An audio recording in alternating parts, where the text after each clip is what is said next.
Nanonood akong TV ng masumpungan, ang isang taong may taglay na karunungan, sinasagot ang iba't ibang katanungan, at ito'y hindi basta matututulan.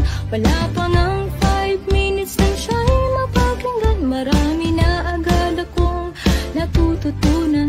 At magmula nooy di natin ang tanan, mga sikat na programa ni Brother Eli.